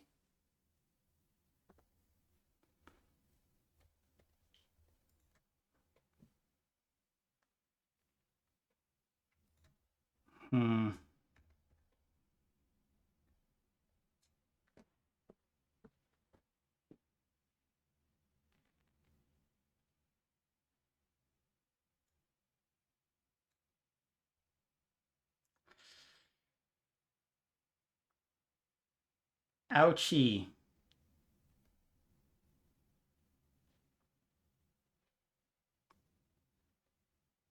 Yeah, we can resist, but Not gonna happen.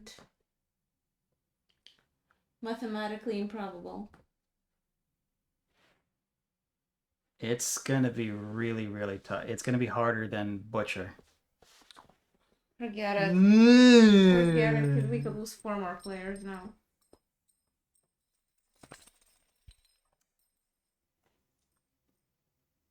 It like the butchery, it's gonna go 2 times a turn.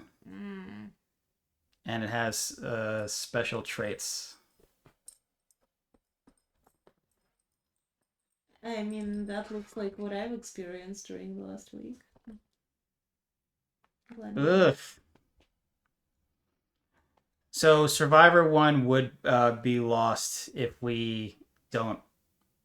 Definitely. Yeah. What do you want to do? It sucks, but... You want to sacrifice Survivor 1? Yeah, it's brutal. Armored Survivors will just...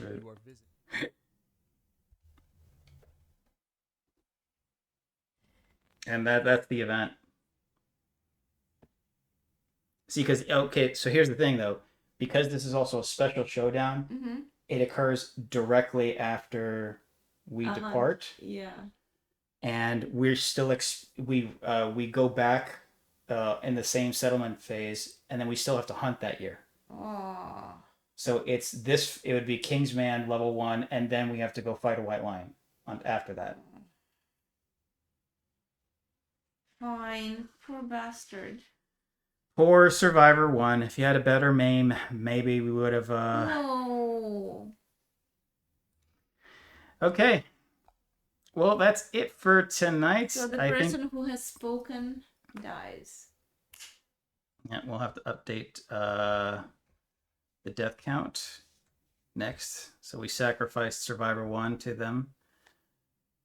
No milestones. And we're basically in develop of that. Okay, so yeah, so we're in develop of Lantern Year 5. I don't understand why we would have to 5 fight or the 6. White Lion. We're in 6, sorry. Lantern Year 6, and that's where we'll end it for today. Why would we have to hunt the White Lion when we already made a hunt? If we fight it. It's a special showdown. It's like special like story. Anyways, that's it for tonight. Thank you so much for joining us. We'll be back on Thursday with a continuation of Lantern Year 6 settlement phase. Glad to have so many people join us for today. And again, as always, anyone is welcome to join us and can help control a monster. For the last time, or I am control a wide monster. awake. Control a survivor. And use our fun soundboard like fart with reverb. Yay. And bruh. Bruh. Anyways, like I said, you can follow all of our updates on X, Twitter, Daniel and Maya on there. And as we say at the end of every stream, be safe, be happy, be wholesome. And have a good night. We will see you next time. Let's see who is available online to raid. We got Hext is on right now, so we'll give them L-I-C-K-I-N-G. playing Stardew Valley. All right, thanks everyone for joining us tonight. We'll be back Thursday, 9 p.m. Eastern Time for the continuation of Lantern Year 6. Baby boy. Thank you so much. We'll see you next time. Good night, everyone. Good night.